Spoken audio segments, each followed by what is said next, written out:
So, mga kaibigan ha, the Philippines is ranked poorly. Poorly. Masakit sa dibdib. Sa panahon ni Duterte, the Philippines is ranked poorly in terms of infrastructure, which affects the ease of doing business and overall investment attractiveness. Poorly! Masakit pakinggan. Masakit sa dibdib.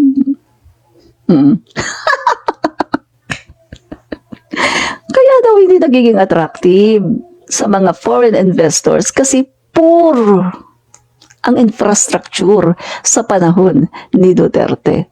Poor na poor. Nakakaawa naman. Poor na poor. Ganyan po dinidescribe ang administrasyon ni Duterte. Poor na poor pagdating sa infra. Yan. So number 4 mga kaibigan, bakit daw mababa ang foreign investments sa panahon ni Duterte? Number 4, dahil daw sa political and security concerns. Sabi dito mga kaibigan, President Rodrigo Duterte's controversial approach to the war on drugs and management style has created international divisions and led to protests. Additionally, ongoing armed conflicts within the country have raised security concerns and discouraged foreign investments. See? O ano, Didi Sheets.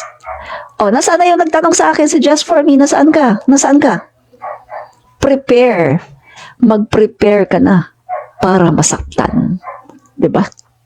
Masasaktan ka talaga ngayon sa mga sasabihin ko, no? So, pang-apat daw, ano daw yung pang-apat? Bakit daw mababa ang foreign investments sa panahon ni Duterte? Dahil daw sa mga political concerns. Kasi, mga kaibigan, controversial na war on drugs si Duterte, kita niyo umabot yan sa international arena, na binabatikos po ang war on drugs ni Duterte dahil po napakaraming mga natsuchugi. At isa pa mga kaibigan, hindi lang po mga Pilipino ang natsuchugi, kundi pati mga iba-ibang lahi. Kaya mga kaibigan, natatakot ang mga foreign investors kaya hindi sila nag-i-invest dito sa Pilipinas. Diba? So ano pa mga kaibigan, meron pang mga internal conflicts, armed struggle, at meron pang Marawi siege. Remember? Ilang buwan din tumagal ang Marawi siege na kung saan naging battleground ang Marawi. Na kung saan mga kaibigan ay talagang yung Marawi na yan ay talagang pinulbos para lang matapos yung mga Mauti group na dyan, na nandyan mga kaibigan. Diba? So kita nyo, napakagulo po sa panahon ni Duterte, ang gulo. Wala pong peace and order, kabi-kabilang mga patayan, kabi-kabila na merong natutumba, napakagulo sa panahon ni Duterte, walang peace and order.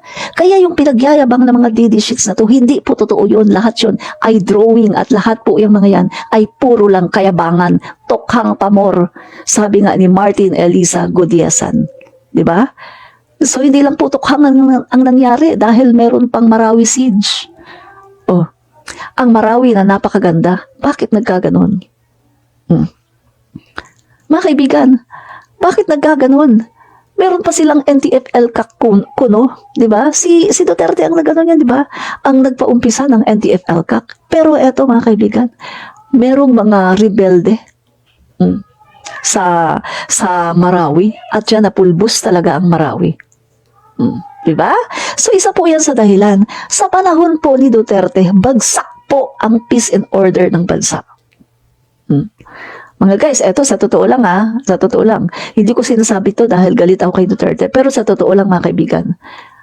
Bakit feeling natin tumahimik? Kasi nasa bahay tayo, kasi naka-lockdown tayo. Kasi kapag lumalabas tayo, hindi tayo pinapalabas. Kaya nga 'di ba si Kim Chu, kumanta na lang siya ng bawal lumabas. Nag-trending pa.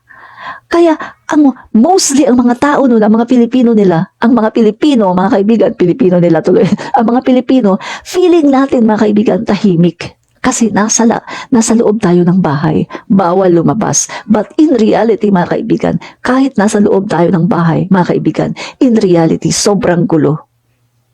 Diba? Kabi-kabilang patayan, kabi-kabilang may natutumba, at meron pang Marawi siege na ilang buwan din na naglast. So, bagsak po talaga ang peace and order sa panahon ni Duterte. Yan po isa yan sa dahilan kung bakit mababa. Walang foreign investors sa panahon ni Duterte. Bagsak. As in, wala po. Bagsak talaga. Diba? So, ano mga kaibigan? O, shit, nasasaktan na ba kayo? Masakit ba? O yung mga ano dito, yung mga nanonood sa akin, ang mga pro Marcos, paki-share nyo po, lalong-lalo na sa mga DD sheets nyong kaibigan, para sila din po ay maging heartbroken. Katulad kay Just For Me na nagtatanong sa akin, kaya ako nag-live ngayon. Pakisabihin nyo, ang lupit naman ni Admin Rich, talagang para masaktan.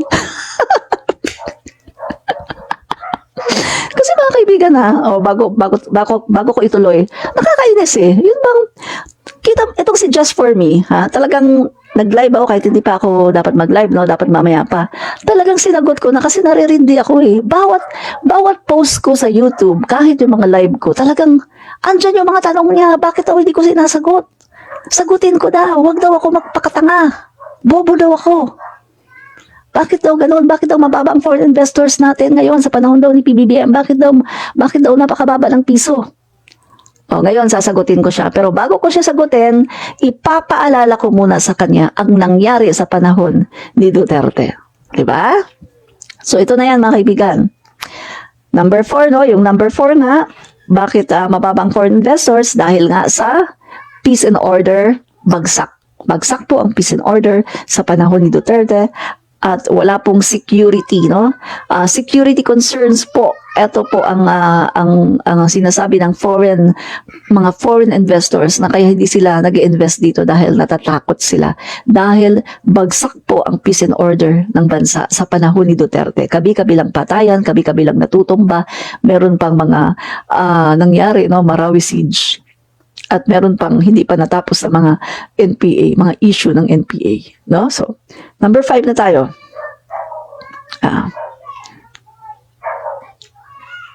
Yan, number 5.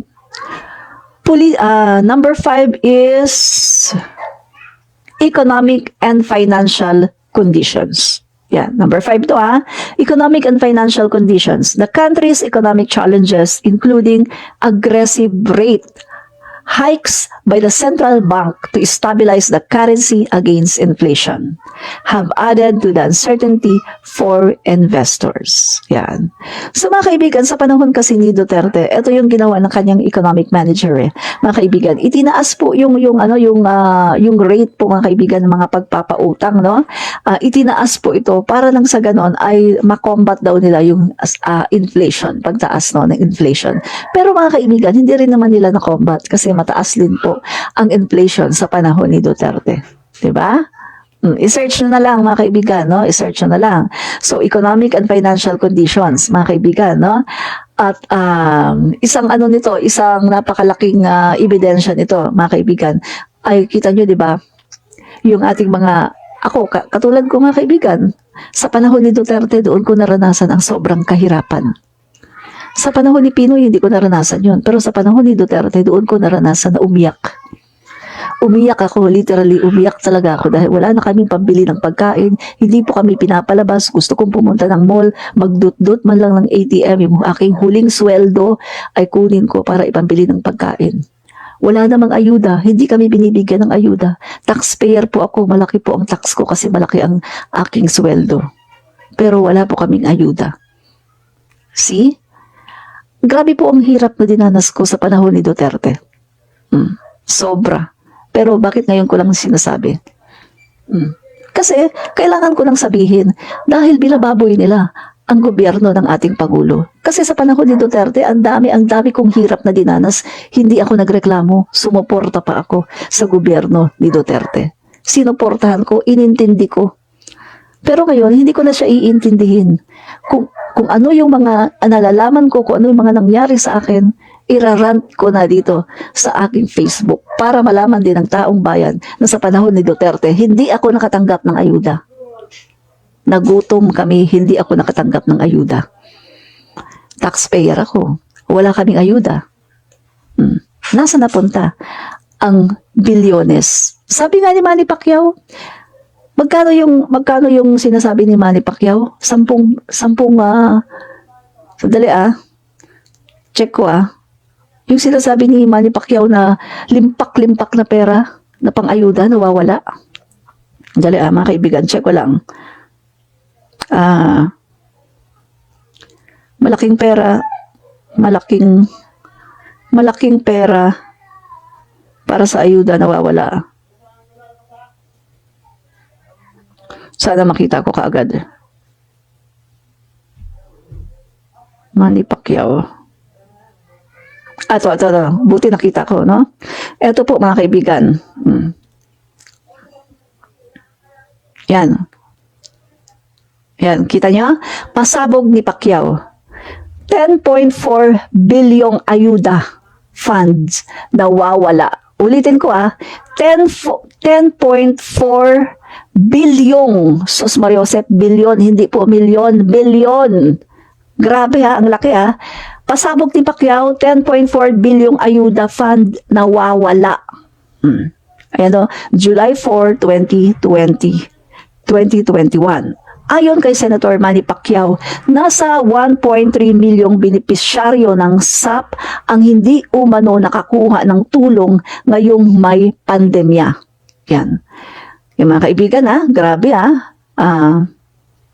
bilang tugon sa hamon ni Pangulong Rodrigo Duterte, ibinunyag ni Senator Manny Pacquiao na may nawawalang 10.4 bilyong pondo ng Social Amelioration Program. Ayon kay Pacquiao, nasa 1.3 milyong benepisyaryo ng SAP ang hindi umano nakakuha ng tulong ngayong pandemya. Kinwestiyon din ni Pacquiao ang paggamit ng e-wallet na StarPay sa programa ng SAP. No wonder, kaya pala wala akong ayuda. Kaya pala wala kaming ayuda kahit isa. Kasi ibinulsa pala ang 10.4 billion na pang-ayuda. Kita nyo? Grabe, no? Grabe, mga kaibigan, sa panahon ni Duterte. Kaya mga digishit, wake up. Wake up. Huwag kayong magbulag-bulagan. Tapos ngayon, ipinagtatanggol nyo itong mga Dutertes. Gusto nyo pababain ang Pangulo natin. Hello! Ang ganda ng nangyayari sa gobyerno natin ngayon. Ang ganda ng ginagawa ng Pangulo natin ngayon. Ibabalik nyo ang kurakot. Ibabalik nyo ang napakaraming sinugi. Ibabalik nyo ang palamura. Ibabalik nyo ang tao na pati Diyos pinubura. Okay lang kayo. O baka nasisiraan na rin kayo ng bait sa kaka-fentanyl. Diba? So, yan mga kaibigan malinaw nalulaan niya siya, sabi po dito, nalulaan niya siya sa korupsyon, kung saan ang issue pa lamang ay umabot na sa 10.4 billion. Nalula po ako doon po sa binabanggit ko na isang issue lamang, 10.4 billion na po kaagad yun. Malaking pera po, ani Pacquiao. Ayon sa senador, sa 1.8 milyong anyang benepisyaryo ng SAP, nasa 500,000 lamang ang nakagamit ng StarPay app. Kaibigan So yan mga kaibigan, grabe po ang nangyari, no? So balak ni Manny Pacquiao na maghain ng isang resolution upang imbestigahan ng Senate Blue Ribbon Committee ang StarPay. Binunyag din ni Pacquiao na naglaan umano ng ang Department of Social Welfare and Development ng 50 billion para sa application, gayong nasa 62,000 lamang ang kapital nito. Diyos ko! Grabe ang katiwalian sa panahon ni Duterte. Sobra. Mga kaibigan, kung nagre-reklamo tayo sa katiwalian, sinasabi natin sa panahon ng dilawan, tama si Manny Pacquiao. Tama po si Pacquiao na mas korap ang Duterte administration kaysa mga dilawan na administrasyon. Tama talaga. Grabe 50 billion para, kita nyo naglaan umano ang Department of Social Welfare and Development ng 50 billion para sa application, gayong nasa 62,000 lamang ang kapital nito. Yung kapital na kailangan 62,000 lamang. Pagkatapos ang inilaan, 50 billion. Nasaan napunta yung iba? Grabe, no? Ito yung nirereklamo dito ni Manny Pacquiao, no? Kasi bukod po mga kaibigan doon sa pagbibigay ng ayuda na yung face-to-face, meron po kasing tinatawag na star pay na kung saan ang mga tao po na gustong gumamit ng online, kasi may mga tao no na gusto online ayaw pumunta sa barangay para makuha yung nag-ano sila online mga kaibigan. So ayun mga kaibigan no, yung meron pong star pay app na ito po yung ginagamit no, dina-download yung star pay app mga kaibigan, para dito po sila makakuha ng ayuda. Pero ito mga kaibigan, ayon sa record, no, ito mga kaibigan, sa record po ay nakatanggap sila ng ayuda, no? Sandali, basahin natin. Ang tanong ko po, ano ang nangyari sa 1.3 million na katao na hindi naka-download sa StarPay app? Ngunit sa record po ay nakatanggap sila ng ayuda, ani Pacquiao. Bukod sa DOH, kabilang sa inimbestigahan niya ang Department of Environment and Natural Resources. Diyos ko, kabi-kabila ang korupsyon, mga kaibigan, no? Yung sinasabi pa dito na nakatanggap daw ng ayuda samantalang hindi naman pala. So saan napunta, mga kababayan? Saan napunta ang napakalaking pera? At yan po yung hinahanap ni Manny Pacquiao, nasaan daw ang 10.4 bilyong ayuda funds na nawawala. Ayan o. So yan yan mga kaibigan, no? So isa yan sa dahilan, ha? So yan mga kaibigan, ha? Yan, pang ano yan? Pang anong number yan? Pang number 5 yan, no? Economic and financial conditions, no? So mga kaibigan, yung ekonomiya po ng ating bansa sa panahon po ni Duterte ay bagsak. Di ba nga? Kanino siya nakikipag-deal? Sa China lang. Ba? Kung lumalabas man siya ng bansa, nakakakuha ba siya ng investors? Nakakakuha ba siya ng foreign investors kapag lumalabas siya ng bansa? Kahit man lang pledge. Di ba wala? Mga kaibigan, doon nga sa isang video out of place siya. Hindi siya pinapansin ng mga world leaders. Tama pala talaga yung sinasabi ni Richard Heydarian na ito daw si Duterte, kapag lumalabas daw ito ng bansa, mga kaibigan, ay out of place. Napapakinggan ko yan kay Richard Heydarian, pero doon, wala pa akong nakitang katibayan. Pero ngayon, nung nakita ko yung video, nasasabi ko na, totoo pa lang sinasabi ni Richard Heydarian. Bakit niya alam? Kasi mga kaibigan, si Richard Heydarian, pumupunta din siya doon sa mga lugar na pinupuntahan ni Duterte kapag merong mga working visit. Kasi nag-ano yan journalist yan mga kaibigan Bukod sa nagko-cover, ini-invite din siya, meron yung mga meeting, minsan ay nagtuturo siya doon, kamit niya yung mga kanyang mga kapwa na mga journalists at sila po ay nagmi-meeting at kung ano-anong mga kanilang mga events. Kahit ngayon sa panahon ni PBBM. Kaya si Richard Heydarian, siya din ang nagsabi na si PBBM daw, mga kaibigan, rockstar. Anong sabi ni Richard Heydarian? Yung mga world leaders daw ay parang, meron siyang ginamit na salita Parang, yun bang aliw, hindi aliw na aliw aliw na aliw. Meron siyang exact words na sinabi. Pero, ang ibig po niyang sabihin, aliw na aliw, kinagigiliwan. See? Si PBBM daw ngayon, kinagigiliwan daw ng mga world leaders. Pinagkakaguluhan daw si PBBM ngayon ng mga world leaders at parang talagang pag sinabing, oy, andyan si Marcos. O talagang nag-uunahan daw mga kaibigan at talagang kinakausap si President Bongbong Marcos. Pero ito daw si Duterte, out of place. Yan yung naobserbahan ni Heydarian. At noon, hindi pa ako masyadong naniniwala kasi Wala naman ako nakikitang video. Pero ngayon na nakita ko yung video mismo na out of place talaga si Duterte. Lilinga-linga, ni walang kumakausap sa kanya. Ni walang lumalapit sa kanya. Diba? So, napatunayan na natin ngayon na totoo pala yung sinasabi ni Richard Heydarian. At mga kaibigan, kaya daw minsan mga kaibigan, parang sa sobrang out of place ni Duterte, no? Sa sobrang out of place ni Duterte, parang natutulog na lang siya sa hotel. Mga kaibigan, alam naman natin si Duterte, hindi naman masyadong magaling mag-English. Di ba nainggit nga siya kay PBBM? Sobrang inggit niya kay PBBM. Anong sabi niya? Itong si Marcos, puro ka lang English.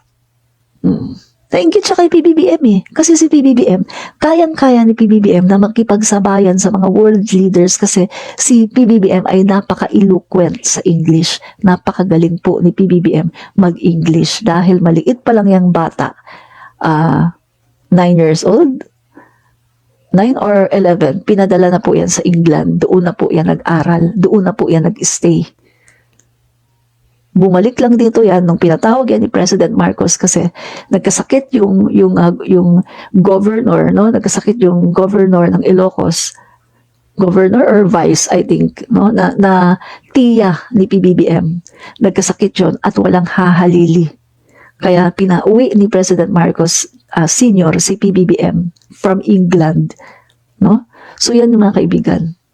So kung titingnan natin, si PBBM bihasa, fluent po siya sa English, take note, marunong po siya mag-French, di ba? Bihasa po siya at alam po niya kasi yung kanyang isip, yung kanyang mata, nakita po niya yung kalakaran ng West, kung paano mamuhay yung West, kung paano yung kanilang gobyerno. So meron po siyang alam kung paano yung gobyerno ng iba-ibang mga bansa sa West. Alam po niya yan. Kaya napakalaki po, napakalawak po ng karunungan, ng kaalaman ng ating Pangulo. Sobrang lawak. Walang-wala po ang Duterte. Ang Duterte, pang Davao lang. Local lang yan. Diba? Si BBM po, napakalawak ng kanyang knowledge dahil international po yan. Maliit pa nga lang yan eh. Kasakasama na ni President Marcos at saka ni FL Imelda Marcos. Kasakasama na sa mga working visit, sa mga state visit, etc. etc. At sabi pa ni President Marcos sa senior, mga kaibigan, ipinapadala din niya si PBBM kapag merong mga functions na hindi siya pwede at kailangan ng diplomat, pinapadala niya minsan si PBBM para mag-represent sa kanya.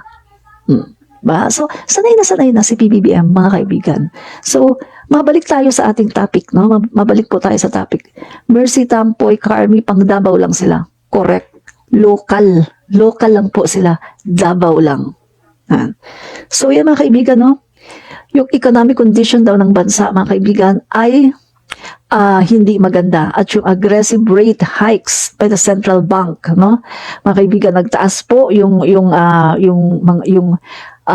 rate, no, ng central bank sa mga pagpapautang para po i-stabilize nila yung mataas na inflation. See? So kahit sa panahon ni Duterte, mataas po ang inflation. Mga kaibigan. So mga digishits, ano na? Masakit ang katotohanan. Huwag kayong umalis, makinig lang kayo, no? So number 6, competitiveness and perception. The Philippines has struggled to compete with other countries in the region that offer more favorable conditions for foreign investments. The lack of attractiveness compared to countries like Vietnam, Malaysia, and Indonesia has contributed to the decrease in foreign direct investments. So, anong sabi dito? Competitiveness and perception. So, mga kaibigan, hindi po tayo makapag-compete sa ibang bansa sa panahon ni Duterte. Walang-wala po tayong ibubuga. Paano ba naman? Yung Pangulo natin, walang ibubuga. Kaya wala din siyang ibubuga. Yung ating ekonomiya, diba? Yung Pangulo natin sa panahon niya, walang ginawa kundi humimod sa puwet ng China. Sa puwet ni Xi Jinping. Ganun lang po ang kayang gawin noon ni Duterte. Hindi po niya kayang palaguin ang ating ekonomiya, hindi po niya kayang maghakot ng foreign investors. Diba? So yan po mga kaibigan, wala po, hindi po tayo competitive. Hindi po natin kayang mag-compete sa Vietnam, Thailand at sa ibang Southeast Asian country.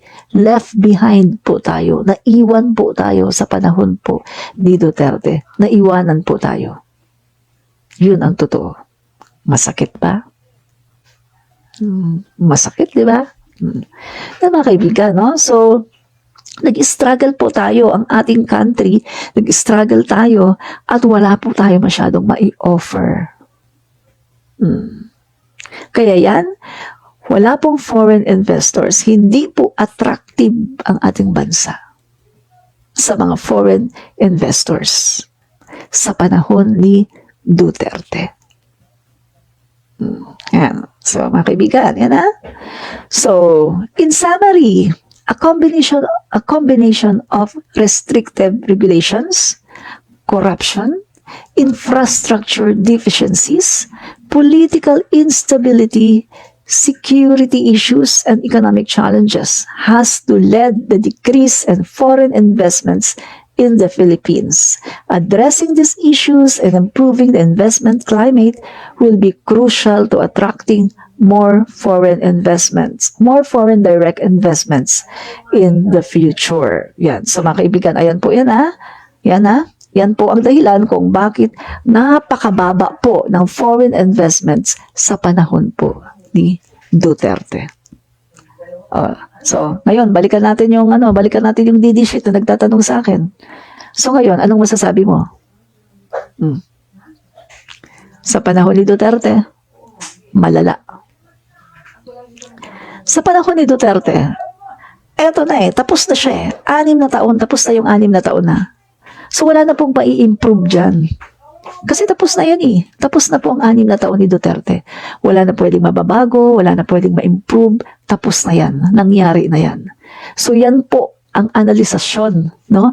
Sa panahon ni Duterte, ganito daw ang nangyari.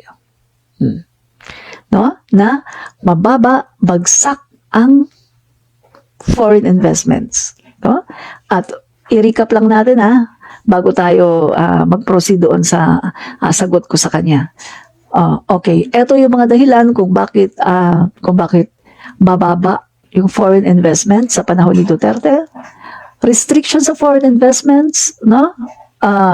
Ano yon? Mga restrictions on foreign investments. The Philippine Constitution restricts or prohibits foreign investments in strategic sectors of the economy, making it less attractive for foreign investors. Ayan yung mayroong 60-40. Ayan yung gustong pabaguhin ni PBBM na economic provision, natanggalin na yung 60-40. Kasi yan talaga, isa talaga yan, number 1 yan sa nakakapagpapigil sa mga foreign investors para sila ay mag-invest sa ating bansa. So yan din, mga kaibigan, isa din yan sa naging problema sa panahon ni Duterte. Pangalawa, ano yung pangalawa? Bakit mababa, no, ang foreign investments? Corruption. Alam niyo na nasabi ko na kanina, natakil na natin, no? So number 2, corruption. Number 3, infrastructure challenges, the generally poor state of infrastructure. Panahon ni Duterte, 119 build projects, 12 lang ang tinapos. Number 4, political and security concerns. Yan, nagkaroon pa po ng Marawi siege. Pagkatapos, kabi-kabilang patayan dito, patayan doon, tumbahan doon, kabi-kabilang krimen. Sino nga ba naman ang mag-i-invest kapag ganyan ang environment nakakatakot? Number 5, economic and financial conditions. Economic challenges. Bagsak po ang ekonomiya ng ating bansa sa panahon ni Duterte. Bagsak. Isa pong dahilan, mga kaibigan, isang dahilan yung kanyang ginawa na napakahabang lockdown. Alam niyo ba, mga kaibigan, ang Pilipinas, number 1 tayo sa merong pinakamahabang lockdown sa buong mundo. Mali po yun. Tama yung sinasabi ni Governor Gwen Garcia. Mali talaga yung ginawa ng gobyerno natin na napakahaba ng lockdown. Kita nyo ang haba ng lockdown pero ang dami din namatay, di ba? Dahil sa sobrang haba ng lockdown at pati yung mga lugar na hindi naman dapat i-lockdown, nila-lockdown. Anong nangyari? Patay lahat ng negosyo. Pati yung mga negosyo na halos lahat ng mga kilala ko na merong mga private schools, kasi teacher ako eh. May mga kaibigan ako na merong mga private schools na mga owner. Halos lahat ng mga kakilala ko, wala na silang private school ngayon. Nalugi ang negosyo. Yung mga kakilala ko, may mga restaurant, may mga negosyo, nalugi, sarado lahat, bagsak. Sobrang bagsak ang ekonomiya ng Pilipinas. Sobrang inabuso po ni Duterte ang COVID-19 para po sila ay makapagnegosyo. At ni-require na magkaroon ng face mask. Bakit? Kasi binibili sa kanila yung face mask formally. Diba? Samantalang sa ibang bansa, pinagtatawanan yung ating mga OFW, pumupunta sa ibang bansa. O bakit kayo nagpa-face mask? Tanggalin nyo yan, pinapatanggal. Face shields. Sinasabihan sila, bakit kayo naka-face shields? Tanggalin nyo yan. Oh. Later on nga, mga kaibigan, hindi na nga rin nagpa-face mask sa ibang bansa. Wala nang face mask. Pati face mask tinanggal. Pero tayo, nagpa-face mask pa rin. Requirements pa rin. Diba? Kasi nga po, ginawang negosyo ng Duterte administration ang COVID-19. Diyan po, isa po yan sa kanilang pinagkakitaan. Pa? So, ano pa mga kaibigan? Yan. So, number 5 po, yung economic and financial conditions. Yan nga mga kaibigan, no? Bagsak po ekonomiya ng bansa. Number 6, yung competitiveness and perception. Kahit po yung perception, mga kaibigan, ng mga, yung mga agency, yung mga ahensya po na nagpo-forecast, no? Sa mga iba-ibang bansa ay hindi po maganda pati forecast, no, ng Pilipinas sa panahon po ni Duterte. Bagsak. Diba? So, ayan po ang nangyari, mga kaibigan. Okay? Doon po sa kanyang mga unang taon, no, sa mga first year po ni Duterte, yan, medyo maganda ang pasok kasi nakinabang siya sa mga naging pulisiya ni Pinoy. Nakinabang siya doon sa mga ginawang programa at doon sa mga economic, yung mga ginawa ni Pinoy para sa ekonomiya. Pinakinabangan yun ni Duterte sa kanyang mga unang taon. Diba? But after that, mga kaibigan, wala na. Diba? Kasi dahil po yan sa maling pag-handle ni Duterte sa ating bansa. Bad governance. Wala po siyang good governance eh. Doon palang pagpasok pa lang niya, 2016, andyan na, simula na ng patayan. Biruin nyo ha, isang taon lang, 20,233 ang isang taon lang, 2016 to 2017, 1 year only. Correct po yun, dahil ang data na yun ay inilabas mismo ng PDEA, ng mga kapulisan at ng Office of the President. At later on, inilabas din ng Supreme Court. So, yun po ay legit. Sa panahon ni Duterte, 1 year only, 2016 to 2017, 20,233 ang natsugi sa extrajudicial killings. See? So yan yung mga kaibigan, no? At yung pag-anim, bakit ang mababa ang investments, ang foreign investments sa panahon ni Duterte ay dahil sa hindi tayo makapag-compete sa ibang mga bansa, sa mga kapitbahay nating bansa, tulad ng Thailand, Vietnam, Malaysia, etc., etc. Walang binatbat ang Pilipinas sa panahon ni Duterte. Oh, di ba? So ngayon, proceed na tayo dito sa tanong nitong si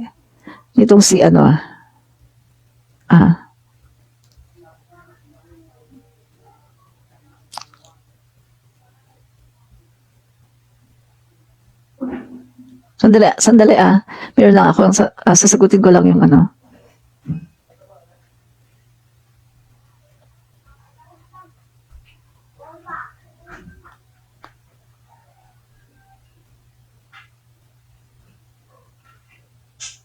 Yan. Okay. Ayan, nasagot ko na.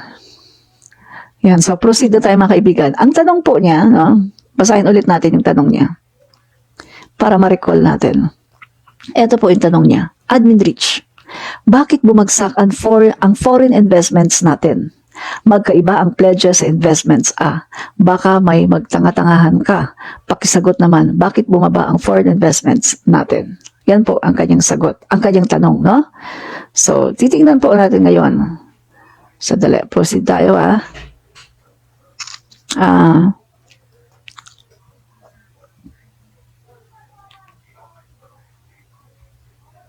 Okay.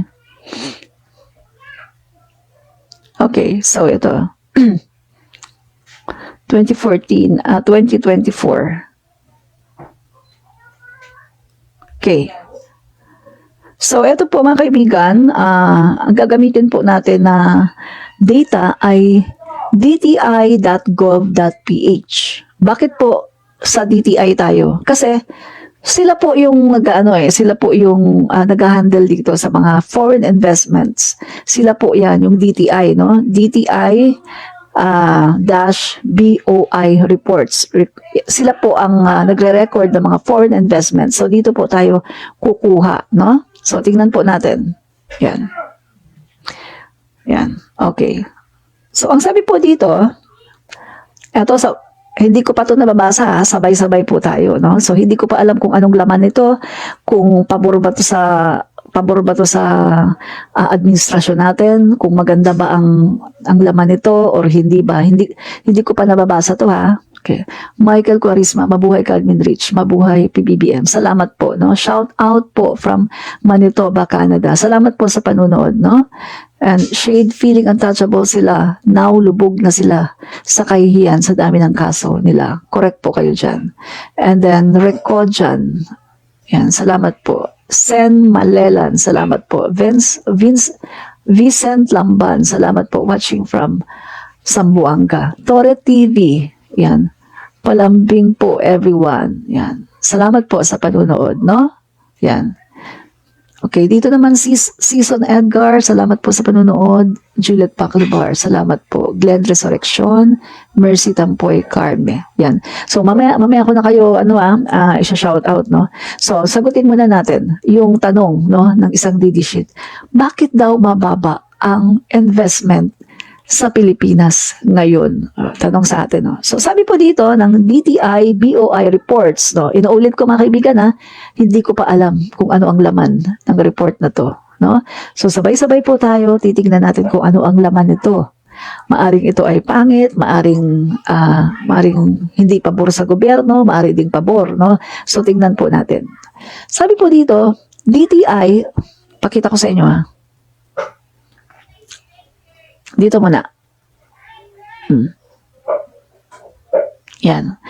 Legit po ang source natin. DTI-BOI reports recorded PHP 640.22 billion investments approval in first 5 months of 2024, marking 14% year-on-year increase.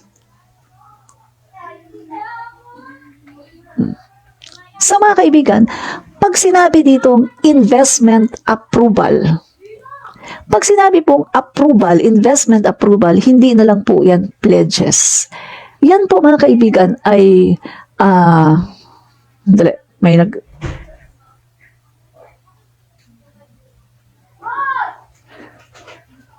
sandali po, i-ano ko lang aking cellphone para hindi na ako makareceive ng message. Kasi ako ay tayo ay nagla-live, no? Nakaka-bother kasi yung nagla-live ka tapos may message, no? Yan, so enough ko na. So yan, eto mga kaibigan na. Sabi dito, DTI-BOI reports recorded 640.22 billion investments approval in first 5 months of 2024, marking 14% year-on-year increase. So, anong narinig nyo? Good ba to para sa Pilipinas? Or bad? Mga kaibigan, meron ng investments approval 640.22 billion pesos. Pag sinabi pong approval, hindi na po ito pledge.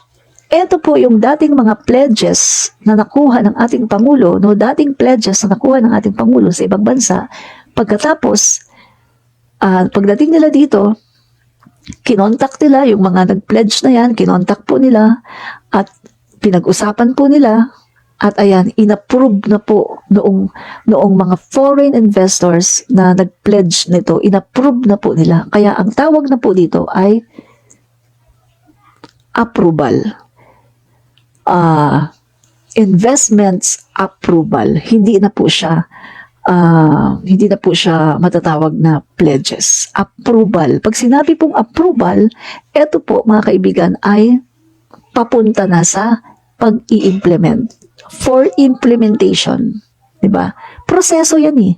Hindi naman po pwedeng, pumunta ka sa ibang bansa ng hikayat ka, mag-invest kayo sa Pilipinas. Kasi maganda dito, mag-invest po kayo, ganyan-ganyan. Tapos sasabihin ng foreign investors, sige, mag-invest kami dyan. Eto pera, ayan na, andyan ka agad, dala-dala mo na agad ang pera.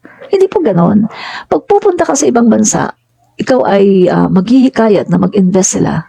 Mga kaibigan, syempre yung mga foreign investors, papayag sila, mag-invest, mag-pledge, mangangako. Pagkatapos niyan, pag-uwi ng Pangulo, ang dala ng Pangulo, pledges, mga pangako, mga investment pledges. Ngayon, ang gawain po ng DTI at saka ng BOI, tatawagan ngayon nila yan. Pag-uusapan na nila ngayon yan. At ngayon, nandoon na po ang ano po niyan, ang kamay po para magtagumpay po yan ay nasa atin na po yan. Kung gaano po tayo ka-persuasive para kumbinsihin sila na sige na, ituloy nyo na yung pledges nyo, ituloy nyo na. Kukumbinsihin pa rin po natin sila. Kahit po nag-pledge po sila, hindi po yan basta-basta na itutuloy nila. Kailangan kumbinsihin mo sila na eto po, ituloy natin, ituloy po ninyong inyong pledge kasi ganito po, maganda po dito mag-invest. Eto po yung ating, yung sistema ng gobyerno ngayon, maganda po. Yan, meron po kaming batas, bagong batas na ginawa namin para magkaroon ng security. Yung inyong pledges po, yung inyong investment ay hindi po masasayang. So, pag narinig yan ng mga foreign investors, syempre, mag-okay sila. At yan, magkakaroon ng permahan. Ayan po yan. Ito po yan, investments approval. Inapprove na. Both parties, yung nag-pledge at saka tayo, inapprove na. At yan na po, ongoing na po yan sa proseso ng pagpapa-implement. Yan na po yan. At kapag na-implement na po yan, yan na, gagawin na yung mga proyekto. At kapag ginawa na yan, at kapag natapos, diyan na po yan mapapakinabangan ng taong bayan. See? So, hindi po overnight ang mga pledges po na nakuha ng ating Pangulo, hindi po yan overnight na, ay, nasaan? Bakit walang mga foreign investors? Ay, punta yan sa ibang bansa pagkatapos wala namang dala. Hello? Ang bobo nyo naman. Napaka-bobo nyo naman. Kaya nga pledges eh. Alangan namang pagpunta doon, eto pera, ayan ang pera, mag-invest kami. Hindi ganoon. Pledges muna. Pagkatapos ng pledges, tatawagan ng mga taga-DTI, ng mga taga-BOI, makikipag-transact, kukumbinsihin, pagkatapos nakumbinsi, i-approve, magkakapirmahan. Saka na yan ipoprocess for implementation. Ganon po yun, mga DD sheets. Gets nyo na? Gets nyo? Or hindi pa rin? Ang bobo nyo naman kung hindi nyo na-gets yan. Ang bobo nyo. Diba? So, anong sinasabi? 640.22 billion investments approval in 5 months of 2024, marking 14% year-on-year increase. So, may sinabi ba dito na nag-decrease? May sinabi ba dito na nag-decrease? Nasaan yung sinasabi ni Just For Me na nag-decrease daw, na bumaba daw ang investors natin? Nasaan yung sinasabi mo? Just For Me. Just For Me too. Isang DD sheet na tanong ng tanong sa akin. Nasaan ngayon yung sinabi mo? Di ba sabi ko nga sa inyo mga guys, kung sasabihin nyo lang sa akin na bumaba ang investments ngayon sa panahon ni PBBM, hindi ko kayo paniniwalaan, magpakita kayo ng legit na source. Magpakita kayo ng data. Halimbawa, sasabihin nyo sa akin na, ay, alam mo yan halimbawa, sabihin natin sino ba? O sabihin na natin si F. Elisa. Kasi si F. Elisa nang palaging nilalait ng mga didishits Pag may nagsabi sa akin na didishit, si F. Elisa, ang pangit. Ang pangit daw ni F. Elisa. Nasasabihin ko, nakita mo ba ng personal? Sasabihin niya, nakita ko sa mga picture ang pangit di ba? Madalas silang nilalait, ang pangit daw ni F. Elisa, mukha daw palaka, butod daw. Bago mo sabihin sa akin na ang pangit ni F. Elisa, kailangan pakita ka muna ng ebidensya. Paano kung sasabihin ko sa iyo, nakita ko na si F. Elisa in person ilang beses at hindi siya pangit. Maganda siya at makikita mo pa rin ang bakas ng kanyang pagiging maganda at pagiging cute nung panahon ng kanyang kabataan. Ilang taon na si F. Elisa? 65? Senior citizen. Kumukulubot na rin ang balat. Senior citizen na. Hindi mahilig magpaganda, hindi mahilig magparitoke, hindi mahilig magpaputi, hindi mahilig magpabanat. Natural beauty. So, ang sinasabi ko sa mga didishit, bago kayo magsabi na bumaba, na nag-decrease ang investment ng sa ating bansa, ang mga foreign investment sa ating bansa, bago kayo magsabi niyan, kailangan magpakita kayo ng legit na data. Di ba? Kasi kung titignan natin, mga kaibigan, sa panahon po ni Duterte, wala naman siyang nakuhang investments Wala pong nakuhang foreign investments si Duterte. Yung China nga lang ang nag-invest sa kanya Pagkatapos, hindi pa tinupad yung mga pangako ng China na napakarami, napakalaki na mga infrastructure. Hindi pa tinupad. Pero maganda rin yun kasi baka mamaya ibinaon nila ang ating bansa sa utang. Diba? Maganda rin yun. Mas magandang sa ibang bansa na lang tayo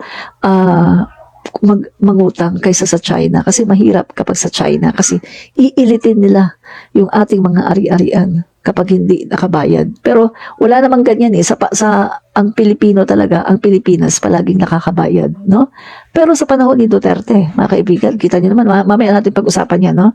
So, eto mga kaibigan, sabi dito, first 5 months of 2024, first 5 months, January, February, March, April, May.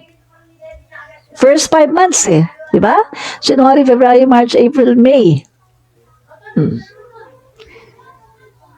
14% year-on-year increase. So, hindi naman sinabi na nag-decrease. Di ba? Ano yan? Philippines continues to build momentum in attracting investments following the Department of Trade and Industries Board of Investments newly recorded 640.22 billion worth of approved investments from January to May 2024. This marks a 14% increase from the PHP 562.90 billion reported in the same period last year, making it the highest first 5-month approval in the BOI's 57-year history. Kita nyo na? First time sa history ng Bureau of Investments, first time. Ngayon lang nangyari na nagkaroon ng ganito karami na investments, no? Making it the highest first 5-month approval in the BOI's 57-year history. Approval hindi pledges. Approval. Approved na. Pag sinabing approved na, for implementation na yan. Approved na siya. Nakapagpirmahan na. Approved na. For implementation na lang. So pahiya ka ngayon. Just for me too, pahiya ka ngayon. Ginagalit mo kasi ako. Oh, tanong ka ng tanong. Oh, sabi mo, akala mo, hindi talaga sana, no? Hindi talaga sana kita sasagutin. Kasi nga, ayoko nang patulan yung tanong mo. Kasi alam ko naman na mali yan eh. Alam ko naman na fake news yung inaakusa mo na napakababa, walang investment ngayon at yung sinasabi mo tungkol sa piso natin. Alam ko naman mga fake news yan eh. Alam ko naman na yung piso natin ngayon mataas talaga pero may explanation yan. Mamaya pupunta tayo dyan, no? Pupunta tayo dyan. Mataas, no? Mataas ang palitan. Sabi ko nga sa inyo, habang mataas ang palitan ng dolyar, ay mag-enjoy tayo ng mga dollar earners kasi hindi po ito forever. Hindi forever to. Naalala nyo si PBBM na to sabi ng mga DD sheets, ay magiging 60 pesos na, magiging 60 pesos na ang piso. Anong nangyari? Biglang bumaba. 'Di ba? Patuloy na bumaba. Nag-ano ang piso no? Nag 45, 46. Pero mga kaibigan, meron bang sinabi ang mga DD sheets? Wala. Hindi man lang nila pinuna na ay ang piso natin lumalakas. O, di ba? Pero kapag sandaling panahon na tumaas ang palitan ng dolyar, bumaba ang piso, andyan ka agad sila. Labasan agad sila, synchronize sila. Ay ang taas ngayon ng palitan, ay ang papaba pa ng piso. Oh. Pero kapag bumaba naman yung piso natin, napakatagal na tumaas naman ang piso natin at bumaba naman ang palitan ng dolyar, wala silang sinasabi. Deadma. Hindi nila pinapansin. Dinidedma lang nila. Kapag good news, deadma sila. Mga kaibigan, ebidensya sa TikTok ko. Kapag ang aking ipinopost sa TikTok ay yung mga ginagawa ni PBBM, yung pamimigay ng mga ayuda, yung mga nagsasalita, yung mga farmers na nagpapasalamat sila kay PBBM, First President of the Philippines na pumunta sa kanila, na tinulungan sila. Ay naku mga kaibigan, hindi pinapanood, konting-konti ang views. Nilalaktawan ng mga DD sheets, hindi nila pinapanood. Pero yung iba kong mga video, yung nagre-real talk ako, aba, libo-libo ang nanonood. Pero, pansin na pansin ko kapag sa achievements ni President Marcos, hindi nila pinapansin. Deadma. Diba? So, ituloy natin. So, nasabi dito mga kaibigan, first time daw ito nangyari in BOI's 57-year history. Ngayon lang nangyari na ganito kataas ang ating approval, ang ating investment approval. Ngayon lang nangyari na merong ganitong kataas. Kita nyo na? Notably, the positive trend can be attributed to various factors, including the investment leads generated from the presidential visits of President Ferdinand R. Marcos Jr. Since 2022, 3 visits along with the efforts of the Bureau of Investments and other investments promotion agencies have been instrumental in converting potential investment interests into actualized projects and foreign direct investments. Diba? Further, makinig pa kayo para lalo kayong masaktan, mga DD sheets.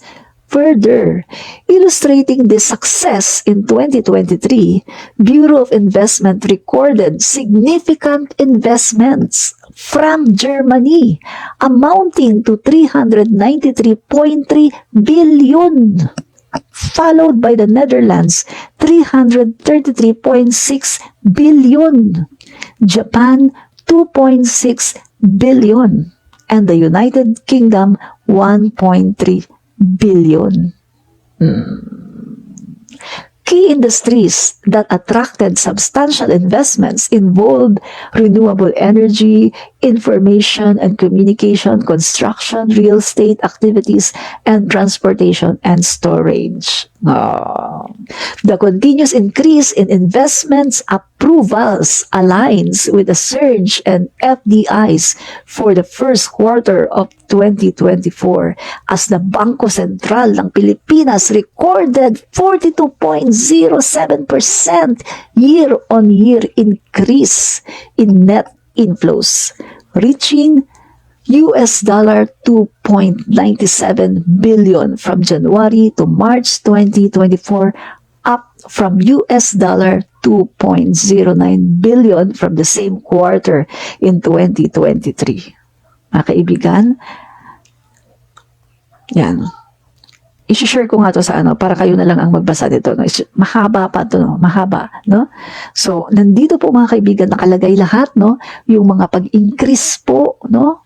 Ng mga foreign investors sa iba-iba pong mga ahensya ng ating gobyerno, no? So, sandali.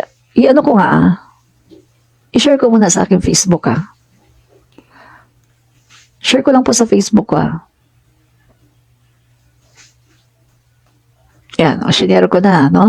So, kayo na lang magbasa niyan kasi mahaba Mahaba, no? So, mga kaibigan, gusto nyo pa? Didi sheet. Gusto nyo pa? Okay.